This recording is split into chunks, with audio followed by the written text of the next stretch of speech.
modern miracles of sound motion pictures and radio open up vast sources of entertainment and instruction. To benefit from these, we need our ears, which interpret for us the multitude of sound waves they receive. Now, if you will lend me your ears while watching this picture on the screen, I will tell you about these invisible waves and how our ears are able to convert them into sound.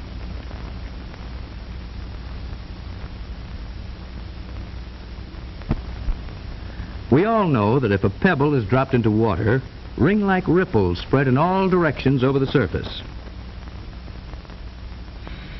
A doorbell ringing sends out similar but invisible wave-like impulses which travel through the air with a speed of about 1,100 feet per second. Sounds of every kind are transmitted to our ears by just such waves. Even now, as my voice comes to you, it is carried by these airwaves to be conveyed to your own brain by nerve impulses created within your ear. As we shall see, this feat of conversion requires the highly refined and perfect mechanism which is our ear. To begin with, air impulses are caught by the outer shell and directed into the ear canal. Now let us look into this canal by using a specially designed instrument like this otoscope, which is used by physicians when examining our ears. There in the center we see a small disc, which is the drum membrane. Now here it is at very close range and very much enlarged. Sound waves beat against this membrane as drumsticks beat upon a kettle drum or tympanum. So it is naturally called the tympanic membrane. It lies a little more than an inch from the outer opening and completely shuts off the eardrum from the ear canal, just as a drumhead completely covers a drum. Hidden immediately beyond this barrier lies the oddly shaped and highly specialized organ which by far surpasses any instrument of human invention in its ability to detect and to interpret sounds of every conceivable kind and degree. It is indeed rightly called the most remarkable mechanical system in the human body. And now let us examine the general position of this apparatus when seen from the front. Here is the ear canal and the more internal parts which have an outlet into the throat. The Eustachian tube. This important connecting passage opens just above the tonsil. Like other important sense organs, the ear lies close to the brain. All sound waves entering the ear are converted into nerve impulses. These impulses are conveyed to the brain by the auditory nerve, the shortest path to the auditory center, which controls the organ and where sound perception or hearing is located.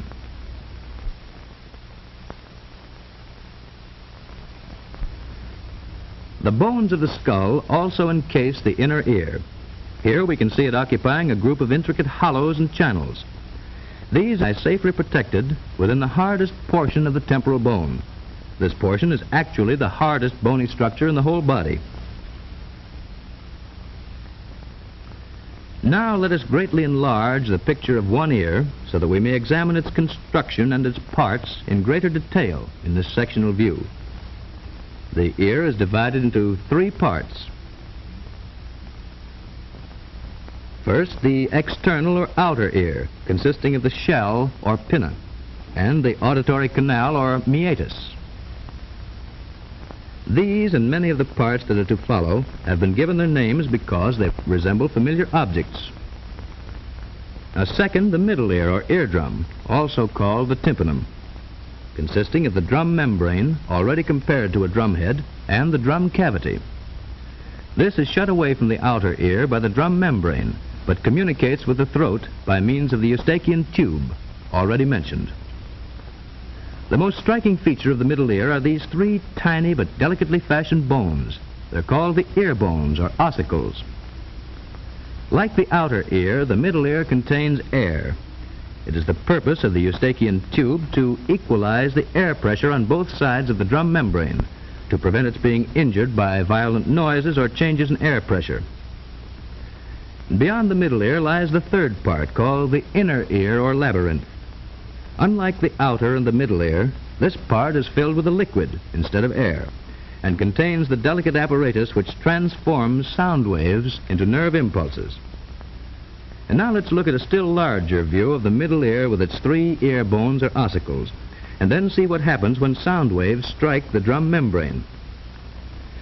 This bone, consisting of a head and handle, is called a hammer or malleus, and is fastened by the handle to the drum membrane.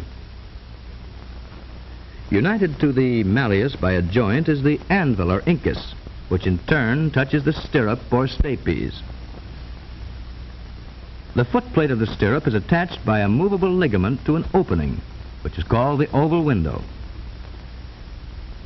If from any cause the drum membrane is forced inward, its movement is transmitted to the stapes, and the upper part of its footplate swings into the inner ear as on a hinge. Repeated pushes make the plate swing in and out, agitating the liquid which fills the inner ear. And now let's see how sound waves coming from a ringing bell act upon the ear mechanism. Here we see in slow motion how these sound waves, by beating against the drum membrane, are carried across the middle ear to the inner ear by the chain of ossicles.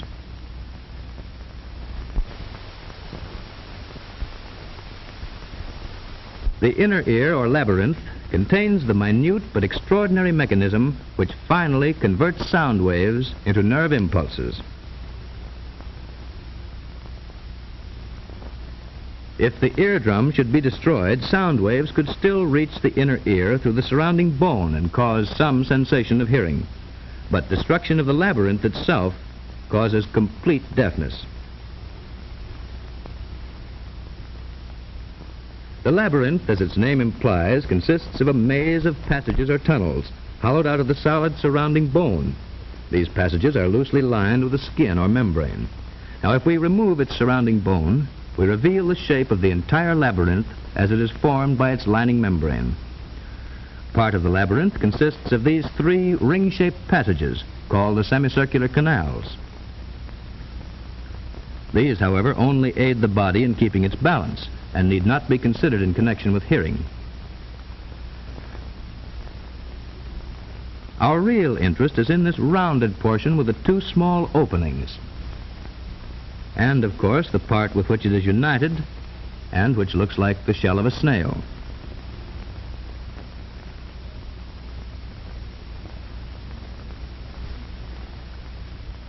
Returning to our sectional view, we see that the rounded portion contains a hollow chamber lying between the middle ear and the snail. A number of openings lead to adjoining parts, just like doors do from a hallway. So it is called the vestibule. These openings in the vestibule lead to the semicircular canals. Actively related to the hearing mechanism are these 2 openings which have already been pointed out on the outside of the labyrinth and which allow sound waves to pass from the eardrum to the inner ear. The first of these openings is called the round window. It is covered by a very thin membrane. The second, the oval window. Through it are received sound impulses transmitted by the plate of the stapes which covers it. And the third opening leads into the upper half of the passage, which has the shape of a snail or cockleshell, and so is called the cochlea. Within the cochlea is contained the mechanism which finally converts sound vibrations into nerve impulses. Let us look at the inside of this amazing little instrument. If we were to slice through the middle of the cochlea and then turn the separated portion face upwards, we would see inside a spiral-shaped canal which circles around a central core of bone called the modiolus. This canal is divided into an upper and lower portion by a membrane shaped like a spiral ramp. This membrane is of a highly complicated internal construction, and when agitated by sound waves, sends out nerve impulses. These are conducted to the brain by nerves which unite to form the main auditory nerve leading to the auditory center.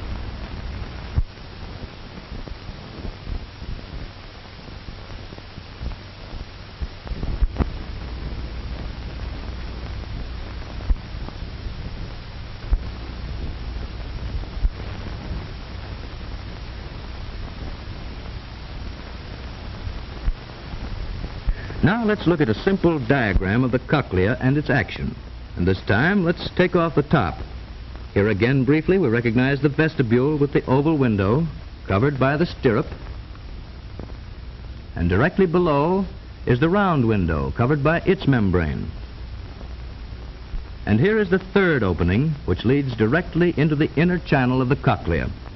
This white line represents the all-important spiral membrane, which transforms sound waves into the sensation of hearing. As we have seen before, this space is filled with a liquid. Now here again, we observe the action of sound waves upon the ear. This is merely a simple picture of the complicated action that results when sound waves enter the inner ear by way of drum and ear bones. The liquid, when set into vibration, causes wave-like shakings of the spiral membrane. These shakings, in turn, set up the nerve action, which, when carried to the brain, results in the sensation of hearing. The ear, then, is a very delicate and complicated mechanical device, astonishingly sensitive in its ability to separate and to distinguish a vast medley of sounds.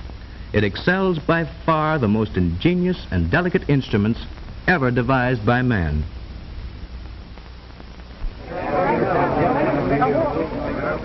While we possess the great blessing of good hearing, let us always strive to protect and to preserve this most precious gift of nature.